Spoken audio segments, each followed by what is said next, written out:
Vamos al Apocalipsis de Isaías 34. Sí, Apocalipsis. También habrá evangelio porque estoy convencido de que en cada rincón de la Biblia hay evangelio, hay esperanza, está Cristo en cada rincón. Si no, de verdad, este libro sería desesperante. Si solo se tratara de mi pecado, de mi miseria, de un Dios que está airado por consecuencia de mi pecado, y ya, yo hace rato que esto no lo tendría en la mano. Habría hecho cualquier cosa menos leerlo, creerlo, amarlo. No. Pero sí, no solamente habla del pecado nuestro, de la ira de Dios ante el pecado, del Dios justo ante la injusticia, derramando juicios, sino que también habla de su misericordia, que hablaba Sebastián, de su gracia, de un Dios que ha hecho un pacto hermoso, que vino, se encarnó, murió en una cruz por los pecadores, resucitó al tercer día, volverá. Menos mal, Dios no se dejó nada. Todo está aquí, escrito, para pecadores como nosotros. Vamos a Isaías 34. Isaías 34 lo he titulado, y repite conmigo, Tohu va bohu. A ver. Tohu va bohu. Ya está, ya podemos irnos a casa. Ahí está todo. Has dicho literalmente esto. La tierra estaba desordenada y vacía. Esto es lo que acabamos de decir en hebreo. Y esto es lo que vemos cada vez que Dios hace derramar un juicio sobre la tierra. Ahí va un tohu va bohu. Eso es lo que hace Dios cada vez que derrama un juicio sobre la tierra. Esto es lo que hizo, cómo estaba el mundo antes de que Dios creara, hiciera, diseñara lo que vemos en esos 6 días, ¿no? En Génesis. Y el otro título del sermón podría ser 2 juicios y 2 venganzas también. Vamos a empezar orando porque necesito muchísima ayuda. Hace 2 domingos atrás era otro, hoy soy otro. Hoy me han desenterrado de la tumba. El otro día me dejaron tirar con un avión, hoy me han sacado de la tumba. Señor, venimos corriendo a ti para que nos hables, nos puedas dar entendimiento, Señor, de lo que podemos escuchar, de lo que podamos leer en este capítulo 34 de Isaías, y que en el contexto que nos ha tocado vivir en este punto de la historia, donde hay conflictos geopolíticos, geográficos, de todo tipo, de todo estilo, y los podemos ver a través de todos los medios de comunicación, somos muy conscientes de lo que está pasando en parte, pero queremos ser aún más conscientes de lo que tú estás haciendo.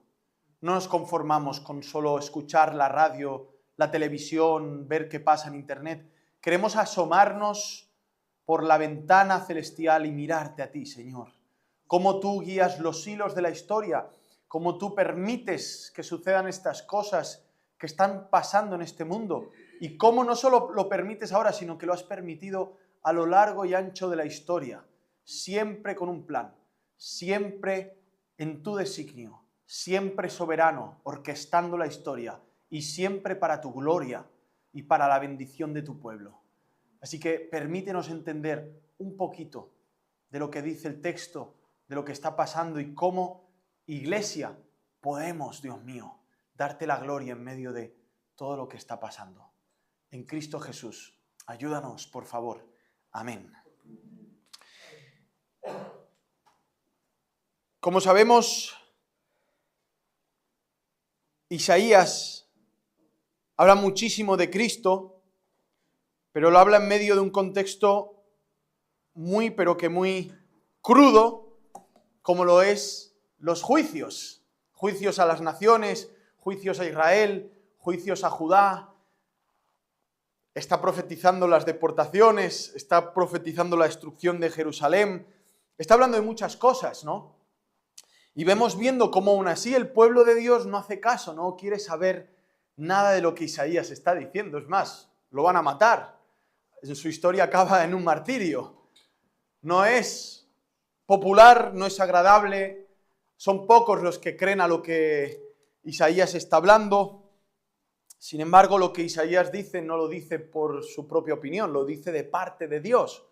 Lo dice para que el pueblo tema, para que el pueblo crea en el Señor, para que el pueblo también pueda visualizar que hay esperanza en medio de los juicios, que viene un Mesías a través de la tribu de Judá, especialmente los que habitan en Jerusalén eran los de la tribu de Judá, que resistieron, que fueron los últimos en sufrir las consecuencias de sus pecados. Entonces, podemos ver del versículo 1 hacia adelante cómo ya empieza como una forma poética, ya empieza hablando, llamando la atención a su audiencia, diciéndoles: acercaos, acercaos naciones, juntaos para ir. No solamente está hablándole a su audiencia, sino que le está hablando al mundo entero. ¿Por qué? Porque va a hablar del juicio al mundo, a las naciones. Y dice: acercaos naciones, juntaos para ir, y vosotros pueblos, escuchad. Aquí en griego sería la palabra etnos, etnias, pueblos todos, por lo cual también Isaías ya anteriormente ha estado hablando de esa salvación más allá de los judíos, ha estado hablando de esa salvación que salpicará también a las naciones, a los que llamaría de lejos. Y dice: oiga la tierra y cuánto hay en ella, el mundo y todo lo que produce. Y vamos a ver los factores que afectan el juicio de Dios, al revés. Cómo el juicio de Dios afecta varios factores. Las personas, lo que produce la tierra, los productos brutos de un país, los productos de todo tipo, en este caso el petróleo, ¿no? Estamos en medio de un contexto donde el estrecho de Hormuz se ha cerrado, el 20% del producto mundial pasa por allí, ahora no sé si habéis dado cuenta, la gasolina ha subido unos rapes de más, y etcétera, ¿no? La devaluación del dinero, la deuda, el carry trade de Japón, ¿no? Cómo subirá y bajará los intereses, las deudas, los países, las crisis financieras, las hambrunas, las guerras dentro de todo ello, ¿no? Las crisis migratorias, ¿no? Miles de personas yéndose a Europa, a muchos lados, ¿no? Y ese es el mundo que nos toca vivir. En medio dentro de lo macro, microproblemas, los problemas interiores de las personas individuales, sus depresiones, sus preocupaciones, ver que lo que costaba ayer el pan hoy cuesta el triple y lo que ves en tu cuenta bancaria, con eso ya no puedes comprarte el coche que querías, no te llega ni para las ruedas del coche, y la gente, en medio de toda esa dimensión, ¿no? Eso es el juicio de Dios. Claro, nos salpica a nosotros, pero vivimos en el mundo también.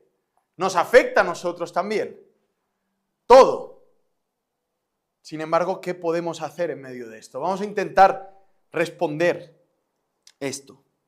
Versículo 2 dice el por qué el Señor llama la atención a las naciones, llama la atención a los pueblos, y es porque Jehová, el Señor, está airado. Está airado. ¿Contra quiénes? Contra todas las naciones. ¿No hay alguna de preferencia en la que no estés airada? No, contra todas las naciones. Contra cada pueblo, país, nación. Es decir, que todas son afectadas por el juicio de Dios. No hay nadie que se pueda escapar. ¿O sí? Depende cómo lo veas. No solamente dice que está airado contra las naciones, sino que también está indignado. Indignado. ¿Contra qué? Contra todo el ejército de ellas.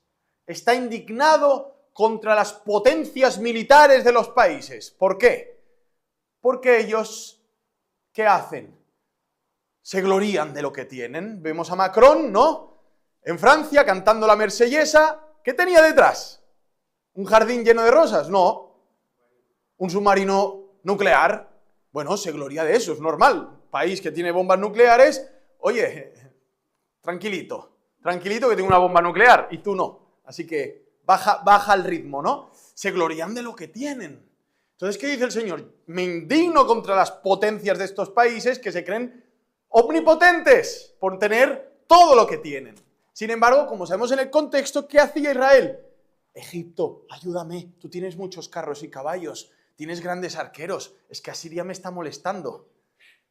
Es el contexto.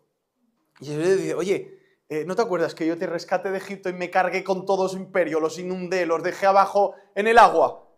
Ven a mí, o sea, depende de mí, no de Egipto. ¿Qué haces? No lo entendían, seguían. Se habían olvidado que hacía unos cuantos, no sé si cientos de años atrás, Dios había destruido ese imperio y los había librado de allí. Y ahora ellos buscaban ayuda ya, otra vez. Así somos. La indignación del Señor, la ira del Señor. ¿Qué hace el Señor con todo esto? Los va a destruir y los va a entregar al matadero. Y los muertos de ellas serán arrojados y de sus cadáveres se levantará hedor y los montes se disolverán por la sangre de ellos.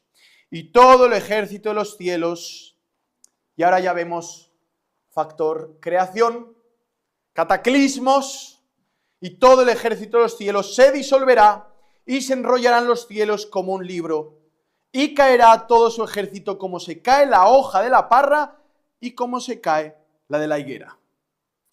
Y aquí es donde dices, esto es el Apocalipsis de Isaías.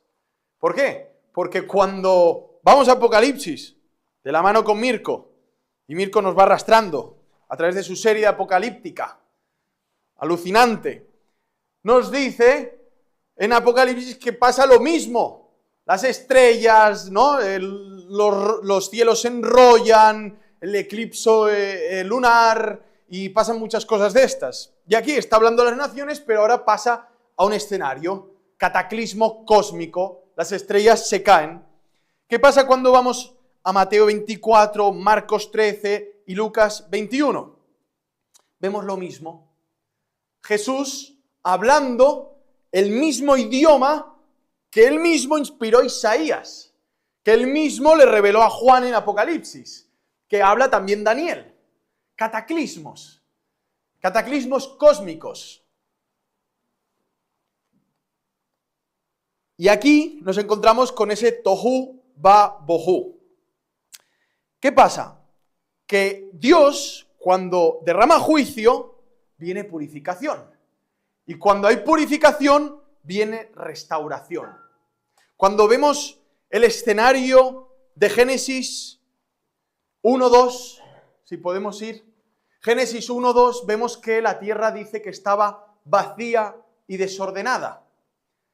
Moisés lo escribe así.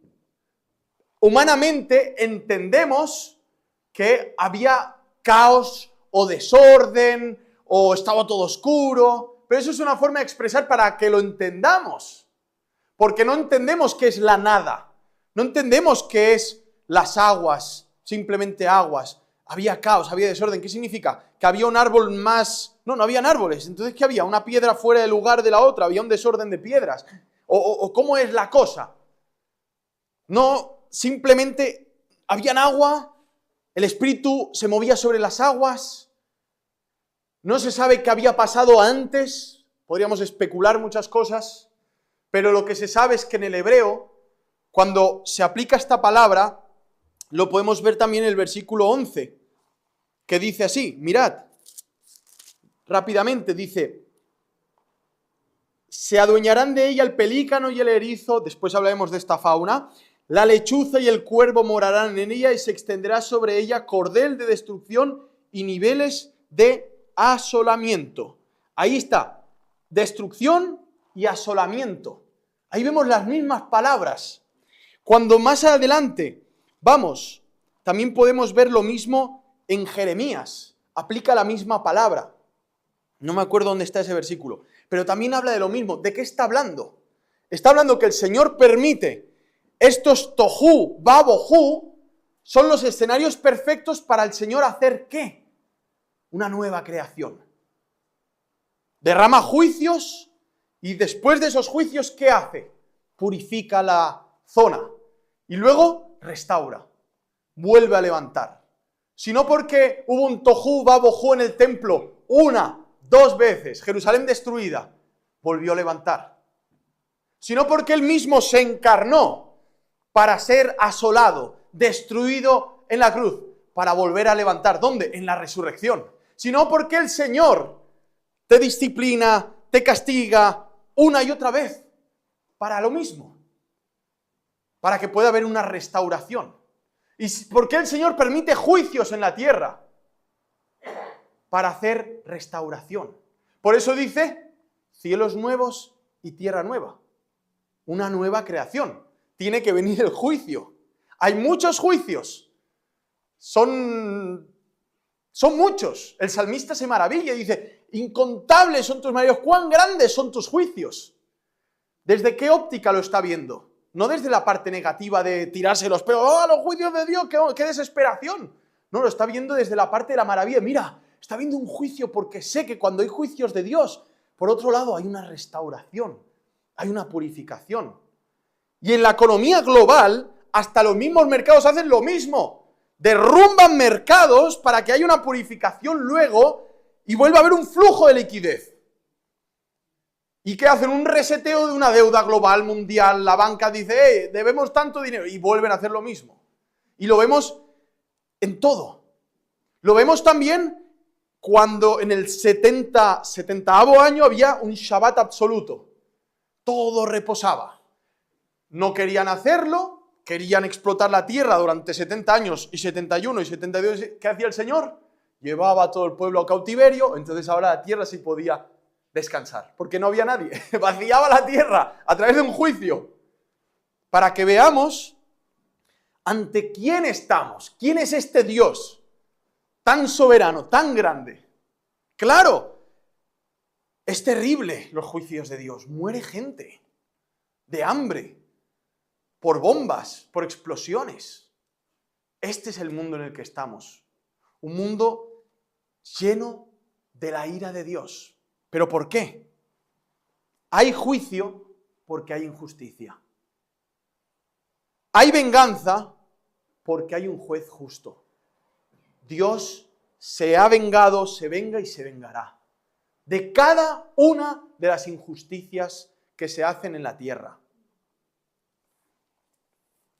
Luego vamos viendo los siguientes versículos, después de ver estos cataclismos, y vemos cómo, en Génesis 1:2, donde había oscuridad, ¿qué hizo el Señor? Luz. Donde habían aguas, ¿qué hizo el Señor? Separó los cielos, las aguas de las aguas. Donde había desolación, no había nada, ¿qué hizo el Señor? Versículo 4 y 6 de Génesis 1, del 4 al 6. Animales, el mundo vegetal, los animales, el ser humano. Había oscuridad, había tinieblas, también hizo el sol, las estrellas, todo esto, el orden, ¿no? No había nada. El Señor permitió soberanamente que se escriba que hubo desolación, había caos. En la textual, la última de las textuales lo dice de una forma más loca, ¿no? ¿Qué dice Sebas? Bueno, dice algo ahí, luego lo miramos, pero pinta como que antes de que las cosas fueron creadas, ¿qué había? Parece que había pasado una bomba nuclear, había explotado algo. Son hipótesis, no creo en el Big Bang. Creo que Dios lo creó todo. Sin embargo, dice que la tierra estaba desordenada y vacía. Precipitado un caos. Moisés lo escribe así. Es misterioso, ¿verdad? Sin embargo, esa palabra se vuelve a aplicar a lo largo de la Biblia. ¿En qué contextos? En contextos donde hay juicio, en contextos donde hay injusticia, en contextos donde hay impiedad y por lo tanto hay una venganza divina. Interesante. Así que vemos este mismo estilo que es usado por Jesús.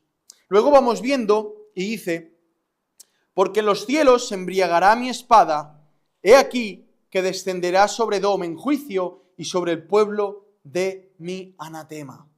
Llena está de sangre la espada de Jehová, engrasada está de grosura, de sangre de corderos y de machos cabríos y de grosura de riñones de carneros, porque Jehová tiene sacrificios en Bosra y grande matanza en tierra de Edom.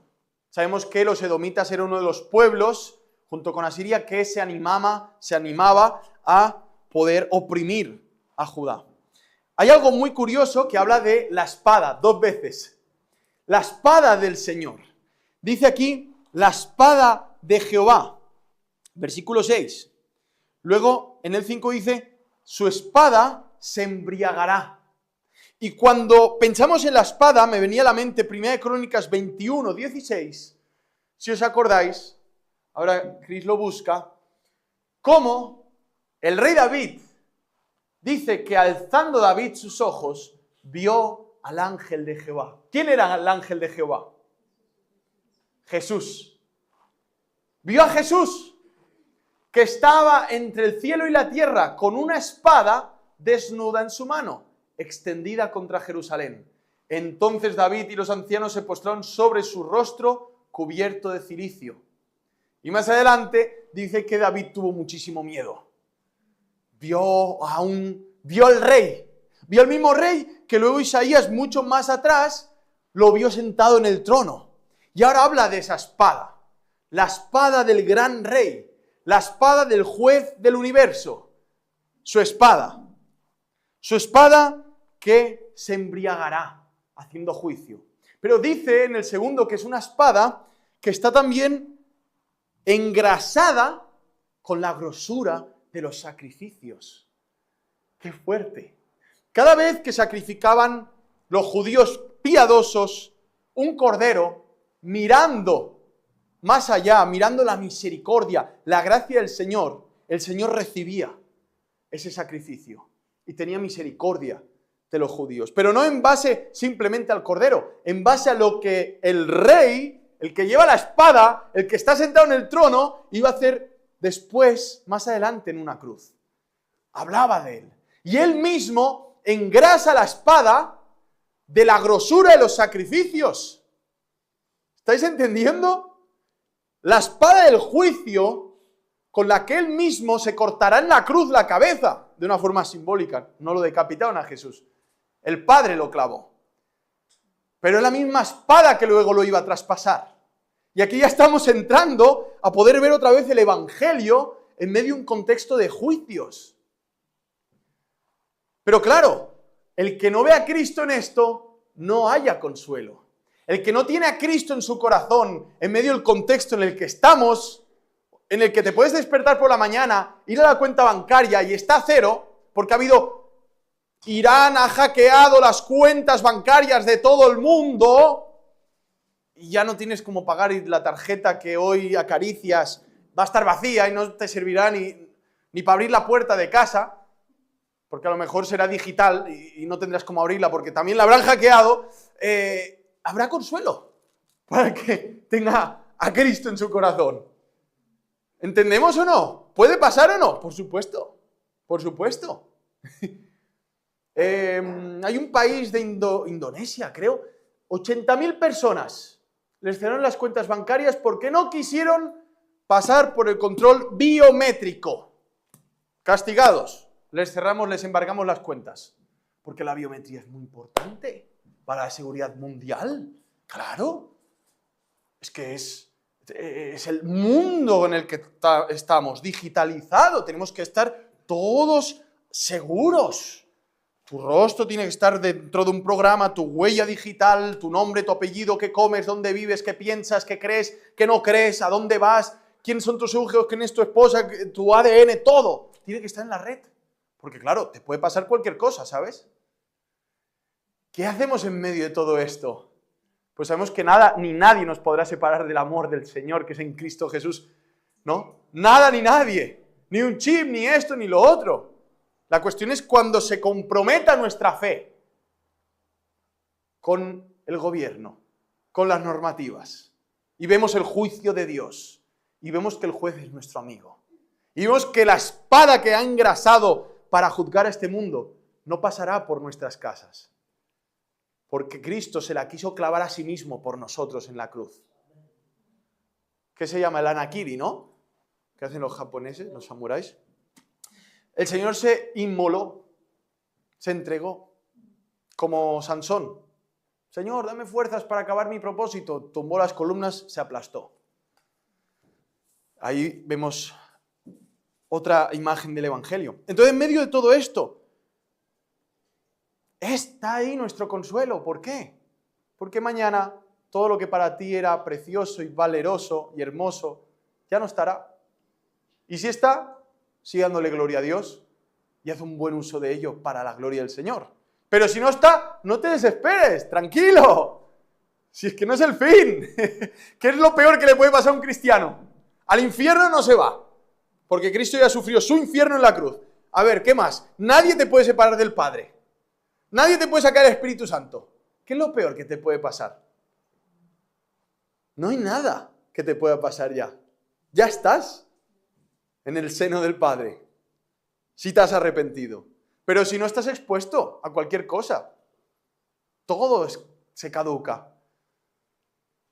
Chris tiene una prima allí en las regiones del conflicto, ¿no?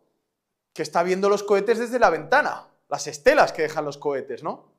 Y los escucha. ¿Y cómo caen? Es cristiana. Es una hija de Dios. Pues ¿qué prueba estará viviendo ahora en esa habitación de hotel? Esa azafata de una aerolínea. ¿Qué está pasando en su vida? ¿Cómo estaríamos nosotros en su situación? ¿No? ¿Está viendo el juicio de Dios? Claro, está ahí. Está cerca del juicio de Dios. No está bajo el juicio de Dios. Cristo sufrió el juicio de Dios por ella en la cruz, pero está viviendo, está experimentando. Quizás le afecta físicamente. Dios la guarde, la proteja, ¿no? ¿Nos puede pasar a nosotros? Claro. Hay gente de aquí que tuvo que salir de Argentina porque vio el juicio de Dios sobre un país entero, sobre una economía entera. ¿Habían cristianos allí? ¿Había buena gente en ese país? Sí. ¿Y por qué tuvo que pasar? Bueno, no nos preguntemos tanto, ¿por qué tienen que pasar estas cosas? Si hubiera un Dios, no, pregúntate, ¿por qué tengo que pecar? ¿Por qué tengo que desobedecer a Dios? ¿Por qué no puedo amar más al Señor? ¿Por qué no le puedo dar gracias? ¿Por qué la gente de la calle no puede darle gracias a Dios? ¿Por qué la gente, en vez de postrarse ante un altar o dejar de comer por las noches para mirar hacia un lugar donde hay una piedra lunar y etcétera y tal? ¿Por qué no pueden venir a Jesús y descansar en Él sabiendo que Cristo vivió perfectamente y Él sí satisfició la ira del Padre y nadie más podrá hacerlo, ni por sus obras ni por lo que haga? ¿Por qué no creen? ¿Por qué no corren a Jesús? ¿Por qué no viven agradecidos? ¿Por qué no es mejor preguntarlo así? ¿Por qué hay tanto juicio? No, ¿por qué hay tanta injusticia? ¿Por qué la gente es tan miserable? ¿Por qué somos pecadores? Y ahí viene, no, porque Adán y Eva, entonces, pum, aquí estoy yo, ya nací, no sé qué, ¿no? Bueno, ¿y qué hago con esta realidad? Corro a Cristo. ¡Corremos a Cristo!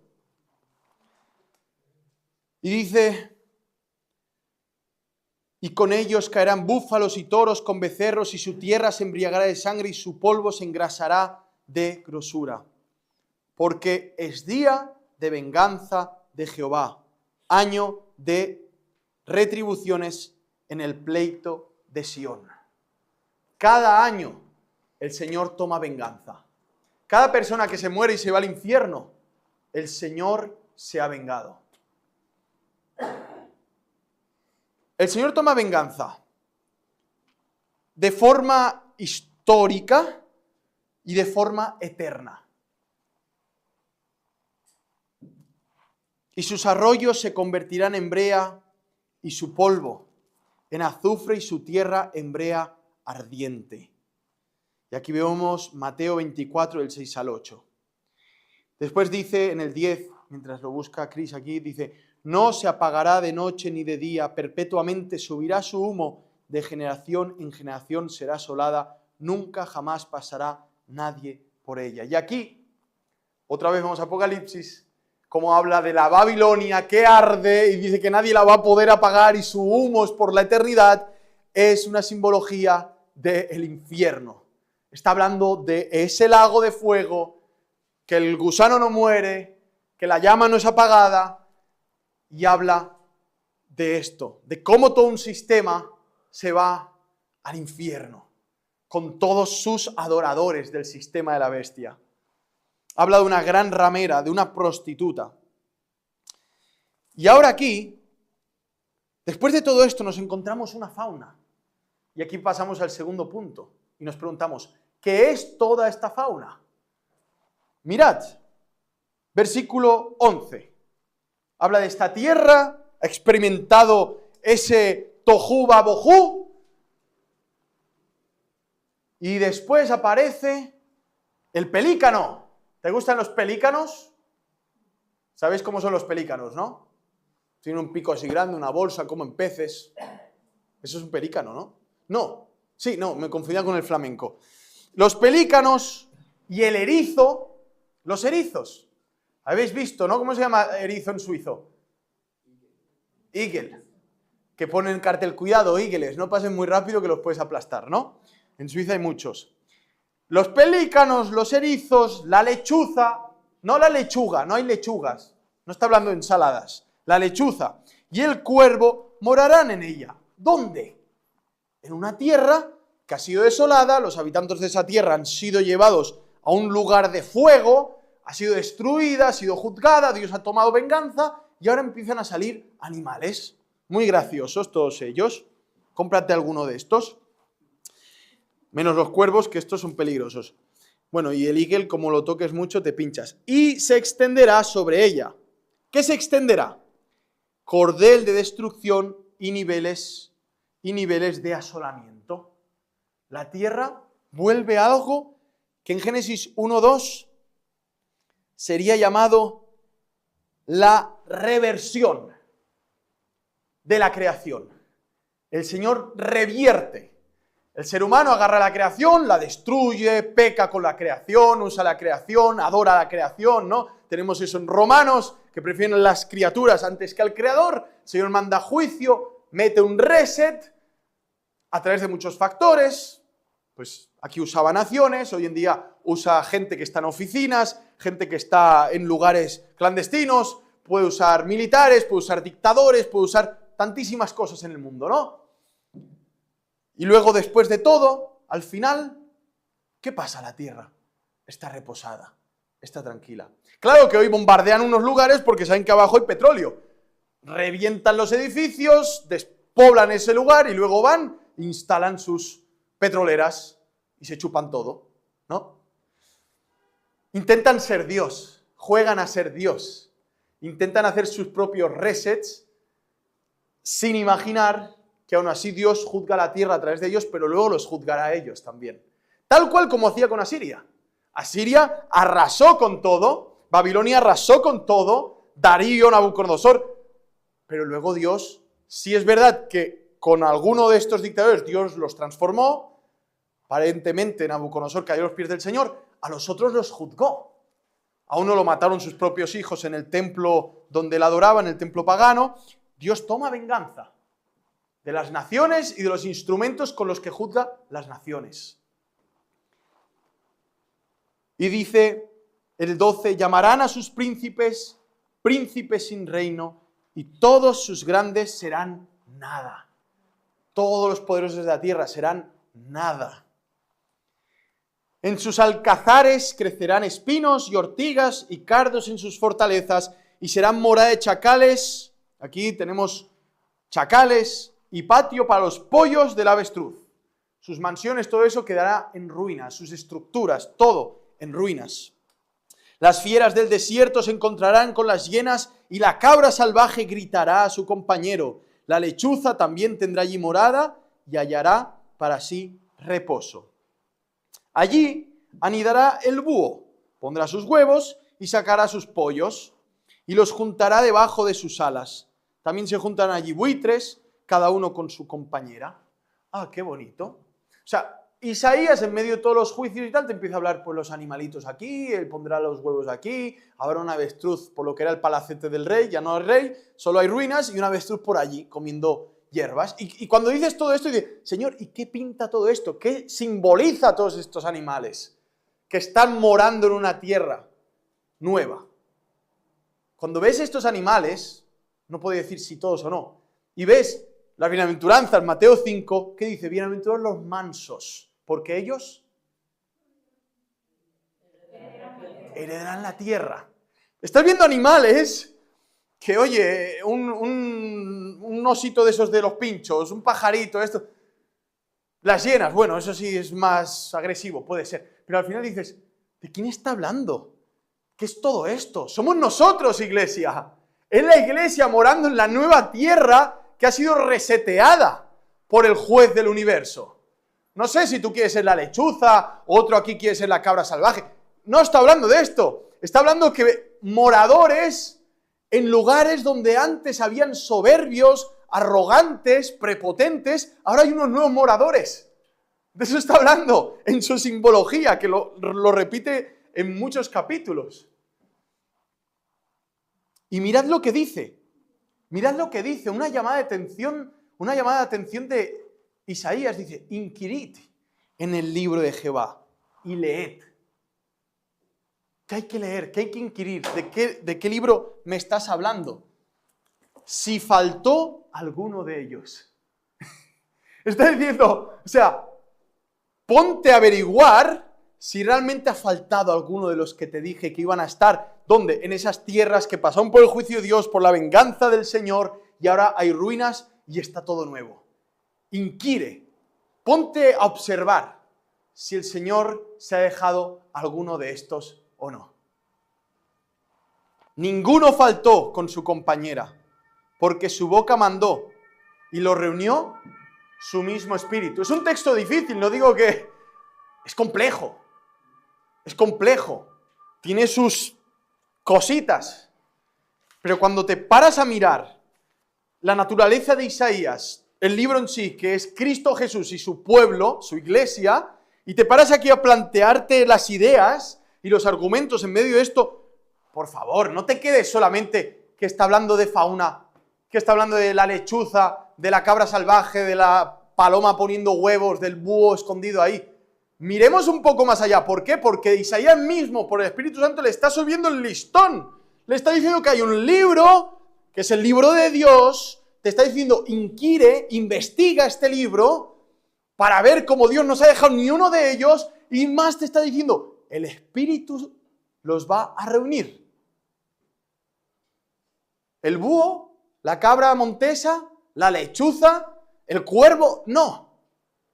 Esteban Bolinches, Susana Covaleda, Sebastián Alves da Silva, Catalina, sí, y todos vosotros y todo el que ha creído en Cristo Jesús, mira a ver en el libro, a ver si estás o no, a ver si esto evidencia quién eres, a ver si esto evidencia que tú vas a ser uno de esos moradores de la nueva tierra a la cual Cristo va a purificar a través del juicio y de esa venganza de su espada. Ponte a inquirir, ponte a investigar, ponte a mirar, ponete a leer, como dicen los de misiones, ponete a leer, ponte con el acento siempre en las es, y mira lo que dice en el 17. Y él les echó suertes y su mano les repartió con cordel. Si había un cordel de destrucción, un cordel es una cuerda con el que los hebreos se partían las tierras, las cuerdas. Hay un salmo que dice, me cayeron mis cuerdas en lugares deleitosos, y habla de su herencia, ¿no? Que es el Señor. Las cuerdas, habían cuerdas de destrucción, una destrucción medida, geográfica, pero también hay una cuerda hermosa de herencia a medida. Por eso el Señor dice, yo voy a prepararos lugar en los cielos. Si no fuera, nos lo habría dicho. Dice, pero yo voy. No os acobardéis, no tengáis miedo. Yo os he preparado moradas celestiales, dice el Señor. Nos está hablando de esto. Y dice, para siempre la tendrán por heredad, de generación en generación morarán allí. Isaías, ¿no me estabas hablando del pelícano y el erizo? ¿El pelícano y el erizo está hablando de que tendrá una herencia en los cielos? No, está hablando de la iglesia. ¿Lo entendéis? Porque si no, ¿de qué libro me estás hablando? ¿Cómo es sí que el Espíritu Santo? Me estás hablando del Arca de Noé. Pero ahí no solamente habrían pelícanos, también había mamuts, elefantes, hipopótamos, monos de todo tipo, ¿no? O sea, toda la fauna que ves hoy en el mundo estaba en el arca, de 2 en 2. No está hablando de personas. Está hablando de personas que heredan algo muy grande, muy glorioso.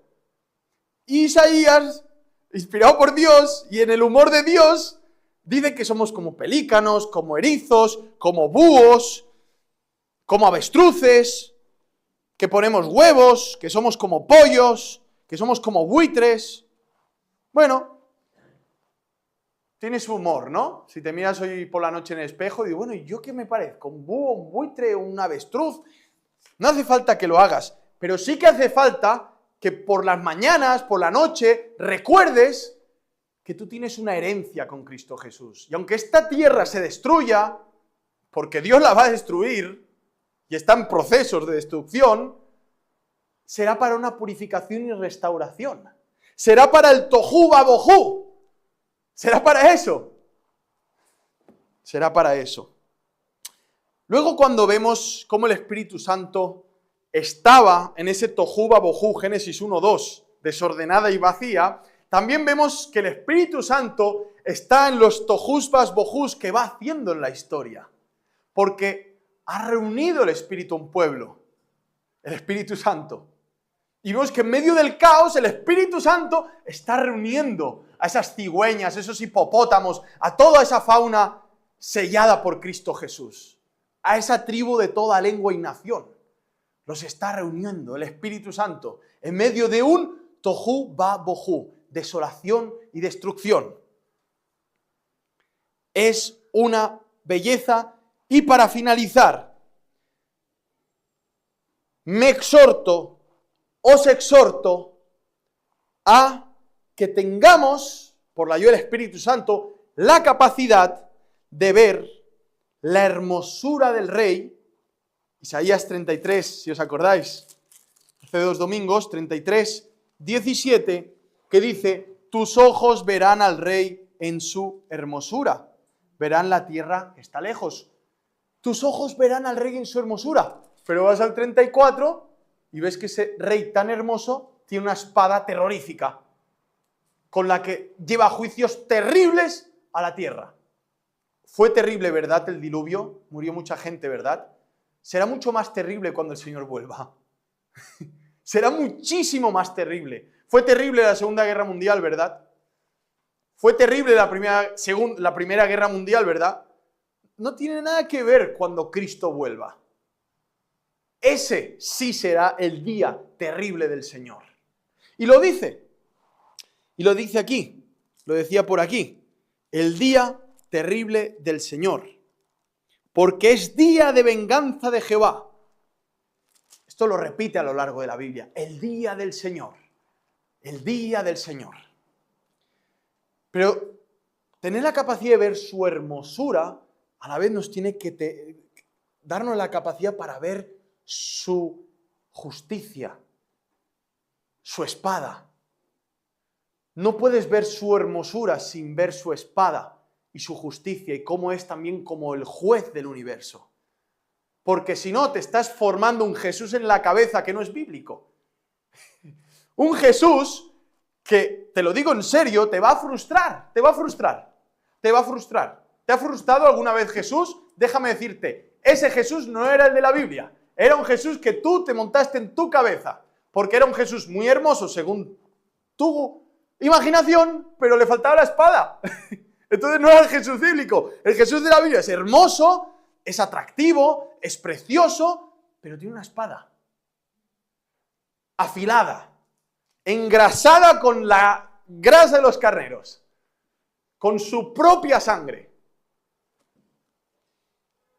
No quiero acabar así. No, tiene que haber algo más. ¡Hay más! ¡Hay más! el Señor tomó venganzas 2 veces. Una la tomará en el juicio final, con los impíos. Y la otra fue en la cruz. El Señor sació su ira en su cuerpo, en esa cruz. Se tenía que haber vengado de nosotros. Fuimos pecadores, somos pecadores. ¿Qué pasó allí? Yo me vengo, pero tomaré venganza de tu pecado en mi cuerpo. ¿Qué te parece? Es una maravilla, ¿no?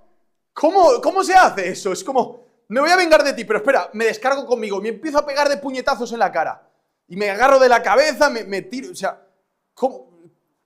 ¿Cuánto rencor le tenías? Mira cómo te has dejado la cara. Imagínate eso. O sea, se nota que lo odiabas porque te has dejado la cara destrozada. Imagínate eso, ¿no? Bueno, esto es lo que hizo el Señor. Imagínate si odiaba tu pecado, imagínate si te odiaba por toda tu miseria, que lo que tuvo que hacer consigo mismo. Lo que tuvo que hacer consigo mismo, la venganza que tuvo que tomar en su carne, en su cuerpo, en su sufrimiento, tomó venganza en su persona. Por nuestros pecados, por nuestras miserias. Dime tú si eso es amor o no. ¿Es misericordia o no? ¿Es la gracia o no es gracia? Es gracia. Hay 2 venganzas, por lo tanto. La que Cristo toma en su cuerpo por su pueblo y la que Cristo toma en el juicio final con todos aquellos que no se han arrepentido a Él, que no han corrido a Él, que no han pedido perdón por sus pecados. No solamente esto, sino que también vemos 2 juicios. Él toma venganza, pero toma venganza a través de un juicio. El Señor tomó juicio en su propia persona para no enjuiciarte a ti. No solamente hay venganza, hay una ley en la que incumplimos constantemente y el Señor debe hacer justicia. El Señor tomó la ley y la aplicó a sí mismo. Y Él mismo se castigó. El Hijo se sometió al Padre y fue castigado por el Padre. Y nosotros ya no seremos juzgados. Y el Señor no tomará venganza de nosotros. Cristo fue juzgado y el Padre se vengó de nosotros en el Hijo. Si esto no nos da consuelo, yo no sé qué puede consolar tu alma. ¿Qué puede consolar mi alma? No lo sé. No lo sé. He tenido experiencias muy bonitas en esta vida. Sin embargo, nada comparado a Cristo Jesús y el perdón que viene de Él. Este es Isaías 34. Hay juicios, hay un Dios vengador, pero en medio de todo esto brillan las joyas de su misericordia y de su gracia. Estamos en un contexto parecido al de Isaías. Hay juicios, hay un Dios que se venga, pero en medio de este contexto también hay misericordia y gracia. Y quería acabar con Habacuc capítulo 3. Es una oración que todos nosotros podemos hacer. Es una maravilla. Dice así.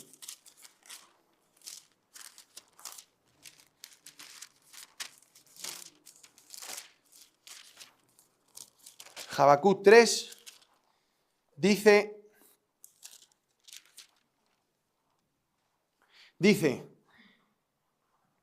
capítulo 3, versículo, os voy a decir los versículos. Aquí vemos el 2. Oh Señor, oh Jehová, he oído tu palabra. ¿Y qué ha pasado? He tenido miedo. Si todo lo que dice la Biblia es como debe ser, qué miedo. Qué miedo, ¿no? Destrucción, caer a fuego, las potencias, los astros, cataclismos. ¡Qué miedo! Oh Jehová, ¿qué puedo hacer en medio del miedo? Pedirte que avives tu obra en medio de los tiempos. Que en medio de los tiempos, tu obra la hagas conocer. ¿Qué obra? Porque tienes muchas obras. No, esa obra que tú la mantienes en vida, tu iglesia, avívala, hazla conocer, muéstrale al mundo que hay un pueblo que no es una de esas naciones que está siendo juzgada, es un pueblo peregrino que camina en medio de las naciones hacia una ciudad celestial y que no están bajo el juicio de Dios, que las naciones corran a Cristo y forman parte de este pueblo, de toda lengua y nación. Y dice, en medio de los tiempos hazla conocer, en la ira acuérdate ¿de qué? De la misericordia.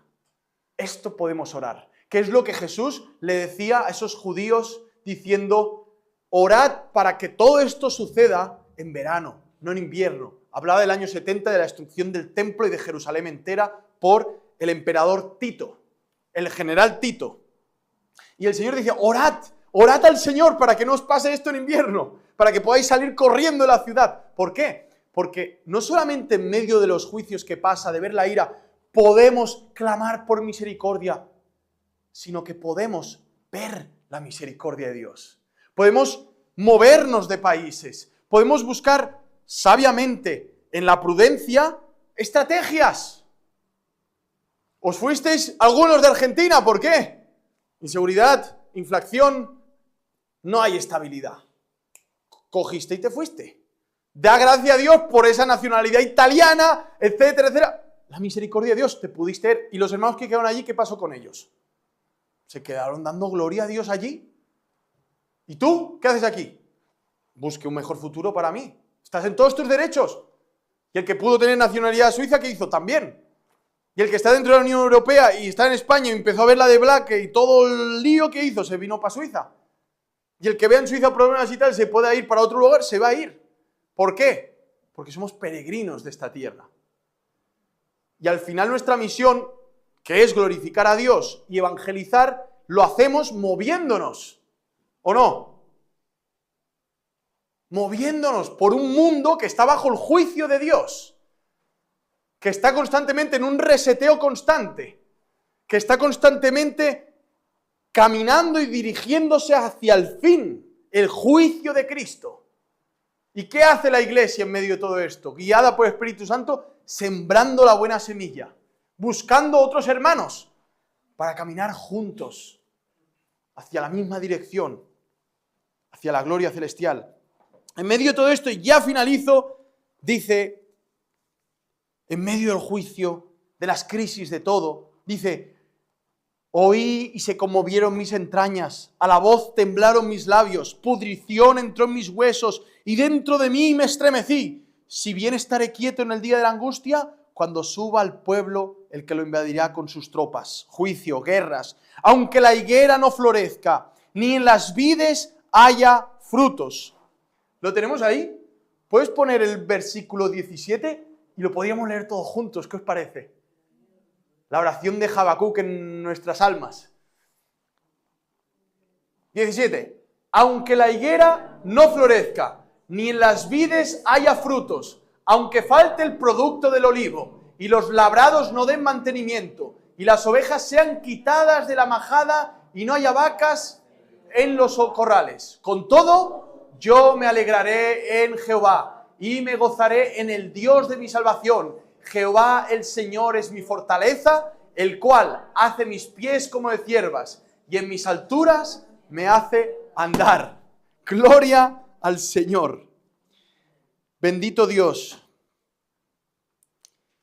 Amado Señor, acabamos con este hermoso versículo de saber que Habacuc también experimentó los juicios como Isaías, como Jesús en esa cruz que experimentó el gran juicio del Padre por nosotros.